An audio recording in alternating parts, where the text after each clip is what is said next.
ये नींव पर लगातार हमला किया जा रहा है और ये नींव उसने कोई मेहनत से तैयार नहीं की है। 69 मुकदमे हैं उस पर और ये 69 मुकदमों से 3 मुकदमों को आप छोड़ दें तो 66 मुकदमे संबल हिंसा के पहले ही दर्ज हो चुके थे, जिसमें यह माना जाता था कि संबल हिंसा का जो ये आरोपी है न सिर्फ ये देश भर से गाड़ियां चोरी करके इधर से उधर करता था, बल्कि तमाम गैंगस्टर एक्ट, गुंडा एक्ट और तमाम आपराधिक कार्रवाइयों में संलिप्त था। लेकिन आप देखिए तो लगातार जो है वो एक संदेश जो है वो डुगडुगी बजाकर पूरे इलाके में इस वक्त जो है वो लगातार दिया जा रहा है। और देखिए किस तरीके से अनाउंसमेंट जो है वो लगातार जो है वो इस वक्त सुनाया जा रहा है और ये अनाउंसमेंट ये बताता है कि किस तरीके से लोगों से, और आप देखिए एक बार अनाउंसमेंट होता है और उसके बाद डुगडुगी बजती है, फिर अनाउंसमेंट किया जाता है और डुगडुगी, और इस पूरे जो परिक्षेत्र है यानी कि ये जो यहाँ पर ये कुर्की हो रहा है, यहाँ देखिए मेरे साथ अंकित चलिए, देखिए ये जहां जहां कुर्की हो का आदेश उसके चारों तरफ इलाकों में जाकर हर गली में जाकर देखिए ये बताया जा रहा है कि आपका जो संपत्ति है वो कुर्क की जा रही है, कोर्ट के आदेशों से की जा रही है, ताकि लोगों को इस बात का ज्ञान हो कि न्यायालय के आदेशों का की अवमानना करने से, उनका पालन न करने से किस तरह का हश्र होता है। वही तस्वीर आप ये देख रहे हैं और देखिए ये जो पोस्टर है और ये बाकायदा जो अनाउंसमेंट है वो पूरे इलाके में किया जा रहा है। और आप देखिए किस तरीके से आपको हर पॉइंट पर यहाँ पर ये जो पूरा रास्ता है ये बिल्कुल इसे ब्लॉकेट किया गया। और अगर फोर्स की बात करें तो बड़ी संख्या में जो है यहाँ पर फोर्स है और यहाँ पर जो आबादी है बहुत कम आपको यहाँ पर सड़कों पे अभी फिलहाल नजर आ रही होगी, क्योंकि जब से पुलिस का मार्च निकला है लोग जो है फिलहाल अपने घरों में मौजूद हैं और उन्हें पता है कि जो कोर्ट का आदेश है उसका पालन होना चाहिए और उसके साथ ही जो है कार्रवाई होनी चाहिए। और आप देखिए थोड़ी थोड़ी देर में यहाँ पर अनाउंसमेंट कर ये इस बात का, ये पूरा नियमों का पालन करके ये बताया जाता है कि किस तरीके से ये शारिक साटा का घर जो है वो कुर्क करने जा रहे हैं। और देखिए जी, तो एक बार अनाउंसमेंट हम आपको अपने दर्शकों को सुना देते हैं कि अनाउंसमेंट आखिर पुलिस जो है वो कैसे करती है। हाथ में एक नोटिस का जो कंटेंट होता है वो हाथ में होता है और उसके साथ ही जो पुलिस के जवान से वो पढ़ते हैं और थोड़ी देर में ये जो कंटेंट है वो पढ़कर जो है वो फिलहाल जो है वो सुनाया जाएगा। और ये बाकायदा कंटेंट पढ़ने के बाद कुर्की के नोटिस का, उसके बाद जो है यहाँ पर ये डुगडुगी बजाई जाती है। तो देखिए अब थोड़ी देर में जो है यहाँ पर थोड़ा सा कुर्की का जो आदेश है वो अनाउंसमेंट है जो वो यहाँ पर तस्वीरों में जो है वो थोड़ा सा यहाँ पर आपको सुनाई देगा थोड़ी देर में। यहाँ पर सुनिए। अवगत कराना है कि माननीय न्यायालय सीजेएम संभल स्थित चंदौसी के दिनांकित 13/1/2026 के आदेशानुसार मुकदमा अपराध संख्या 340/24 धारा 103(1) 61(2) का बीएनएस थाना संभल जनपद संभल में 24/11/2024 की हिंसा एवं हत्या के मुख्य आरोपी फरार अभियुक्त सारिक उर्फ साठा पुत्र सायक हुसैन निवासी मोहल्ला पजाया दीपा सराय थाना संभल जिला संभल के विरुद्ध धारा 85 बीएनएसएस कुर्की की कार्रवाई हेतु आदेश जारी किया गया है। उक्त आदेश के अनुपालन में अभियुक्त सारिक उर्फ साठा उपरोक्त की चल अचल संपत्ति को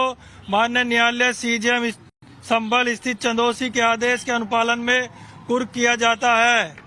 तो देखिए ये अनाउंसमेंट हुआ और उसके बाद ये डुगडुगी बजी। तो ऐसे कर करके जो है वो कुर्की वाले इलाके के आसपास के पूरे क्षेत्र में जो है वो ये न्यायालय का आदेश जो है वो पढ़कर बताया जाता है कि कैसे बीएनएसएस की जो धारा 84 है उसका पालन करने के बाद धारा 85 के पालन के तहत जो है वो कुर्की की जाती है। और ये कुर्की जो है फिलहाल दिखाई जा रही है और मैं आपको ये सीधा यहाँ से ये रोड दिखाई है अंकित, ये इस इलाके से आप देखिए पुलिस ने ब्लॉकेट किया और सामने जहां पर आपको बड़ी संख्या में पुलिस के जवानों की मौजूदगी नजर आ रही है वो ये दिखाती है कि कैसे बड़े पैमाने पर पुलिस मौजूद है, संदेश दे रही है कि ये चोट सिर्फ जो है शारिक साटा पे नहीं है बल्कि उस जड़ पर चोट की जा रही है जो कि संभल में अपराध का जड़ या मूल बना हुआ था। वो शारिक साटा जो देश से बाहर बैठकर जो है वो अपराध की जड़ों को लगातार फैलाने की कोशिश कर रहा था और जिस तरीके से संभल हिंसा में उसकी भूमिका मास्टरमाइंड के तौर पर सामने आई। और ऐसा नहीं है, 66 मुकदमे इस हिंसा से पहले उसके पास थे और 3 मुकदमे उसके बाद दर्ज हुए जिसमें हत्या का मुकदमा भी था। उन 69 मुकदमों वाला ये शारिक साटा, उसकी ये जो अभी ज्ञात संपत्ति, मैं बता दूं कि संभल में हो सकता है कि शारिक साटा की और भी संपत्तियां हो क्योंकि उसके पत्नी बच्चे भी यहाँ पर रहते हैं, लेकिन उनके बारे में उनके क्या शारिक साटा के नाम पर कोई संपत्ति है ये भी जो है प्रशासन जो है लगातार पता लगाने की कोशिश कर रहा। लेकिन उसका सबसे पुराना जो प्रॉपर्टी जो उसके नाम पर, उसके 4 भाइयों के नाम पर है, उनमें से एक बड़े हिस्से को आज जो है वो कुर्क किया जाएगा। और आप देखिए शासन प्रशासन के तमाम लोग जो हैं वो यहाँ पर मौजूद हैं। और जो सबसे बड़ी मेहनत मशक्कत, अंकित एक बार दिखाइए, यहाँ पर जो सबसे बड़ी मेहनत मशक्कत होती है वो होती है चल अचल संपत्तियों का जो जिक्र, विवरण लिखना होता है, और घर में जो कुछ भी है वो लिखना होता है। भले ही शारिक साठा यहाँ मौजूद ना हो या उसकी ऐशो आराम की जिंदगी यहाँ पर सामने नजर ना आ रही हो, लेकिन उस पर चोट कर ये करारा प्रहार करके ये बताया जाता है कि वो अपने अपराध को स्वीकारते हुए, अपने जुर्म को स्वीकारते हुए वो जल्द से जल्द जो है भारत लौटे, कोर्ट के सामने उपस्थित हो और मुकदमे का सामना करके अपने अपराध को स्वीकार करे। और यही वजह है कि इस कानून की धाराओं को इस तरीके से जो है वो बनाया गया है। और आप देखिए यहाँ पर जो है तमाम पोस्टर जो हैं वो आपको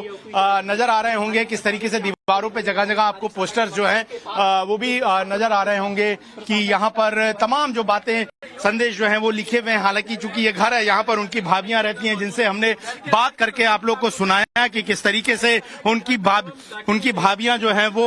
ये कह रही हैं कि वो इस हिस्से का इस्तेमाल जो है वो लोग करते हैं। लेकिन फिलहाल आप देखिए यहाँ पर ये धार्मिक संदेश जो है वो जाहिर तौर पर लिखा है, चूंकि यहाँ पर परिवार रहता है, उनकी जो भाभियां यहाँ पर रहती हैं। लेकिन फिलहाल जो है वो विवरण लिखने का काम जो है वो फिलहाल जो है यहाँ पर संभल शासन प्रशासन द्वारा किया जा रहा है। और एक बार अंकित बाहर आइए, मैं बाहर की तस्वीर दिखाऊं, क्योंकि पुरानी संपत्ति है, तमाम छोटे कमरे बने हुए हैं, लेकिन यहाँ पर ये जो सीधा तहसीलदार ने बताया कि करोड़ों में ये प्रॉपर्टी की वैल्यूएशन हो सकती है, क्योंकि ये एक प्राइम लोकेशन पर बनी प्रॉपर्टी है। और चूंकि ये एक कानूनी प्रक्रिया और इसमें एक एक विवरण लिखे जाते हैं, एक एक संपत्ति, एक एक हिस्सा या चल जितनी चीजें, यानी कि वो प्रॉपर्टी जो मूवेबल है। एक बार मैं कोशिश करता हूं पता करने की यहाँ पर कितने, ये अंदाजन कितने गज का प्लॉट होगा सर? ये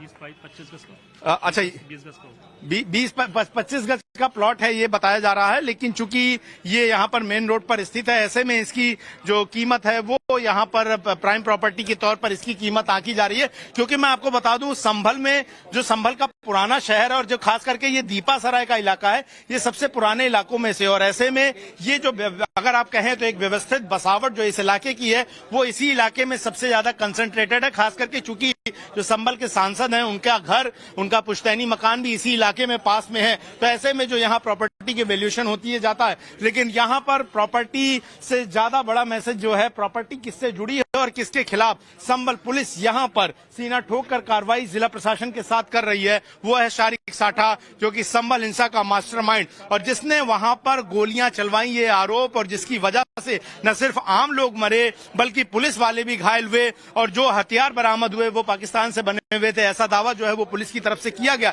तो ये अहम बातें जो है वो पुलिस ने अपनी चार्जशीट में भी रखी हैं, तमाम गवाहों के बयान भी दर्ज हो रहे हैं। और इन सब के बीच में आप देखिए कि दीपासराय के इस इलाके में पुलिस की मौजूदगी और प्रशासन की मौजूदगी सीधा संभल हिंसा के मामले में मारे गए लोगों को न्याय दिलाने के लिए, कोर्ट के काम में बाधा डालने के मामले में आरोपियों को सजा दिलाने के लिए एक एक कदम जो है वो फूक कर रख रही है। लेकिन जिन कार्रवाइयों से पहले शायद शासन प्रशासन बसता रहा हो, जिन भी कारणों से 66 मुकदमों को लिया हुआ शारिक साठा बेखौफ इस तरह से अपनी प्रॉपर्टी जहां पर रखा हो, वो कार्रवाइयां उसके खिलाफ आज तक नहीं हुई। एनबीडब्ल्यू जाहिर तौर पर पहले भी हुआ होगा, लेकिन अब शारिक साठा के इन 3 मामलों में, खास करके संभल हिंसा के इन मामलों में जहां पर नॉन अवेलेबल वारंट जो है जारी हुआ और उसके बाद वो पेश नहीं हुआ, ऐसे में धारा 84 और 85 की कार्रवाई जो है वो फिलहाल तस्वीरों में होती हुई नजर आ रही है। और आप देखिए एक बार अंकित, ये प्रॉपर्टी जो है दिखाइए, ये देखिए, ये सामने का जो मकान का हिस्सा आप देख रहे हैं उसके ऊपर एक मंजिला जो है वो बना हुआ है और ये प्रॉपर्टी जो है ये शारिक साठा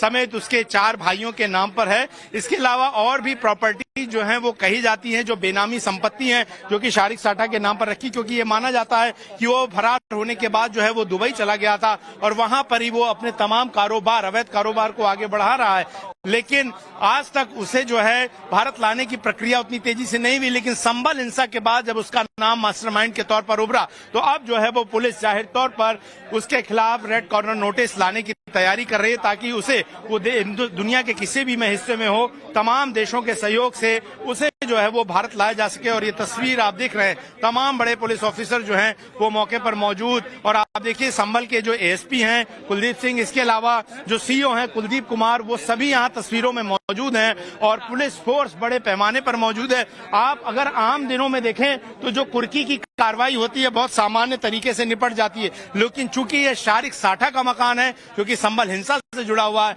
यही वजह है कि पुलिस ने यहाँ पर बड़े पैमाने पर जो है वो न सिर्फ फोर्स की तैनाती की है बल्कि साथ ही साथ इस बात का पूरा ध्यान रखा है कि यहाँ पर इस सरकारी काम में कोई बाधा जो है बिल्कुल भी न डाले। और ये तस्वीर For more of such videos, do like, share and subscribe to ET Now Swadesh.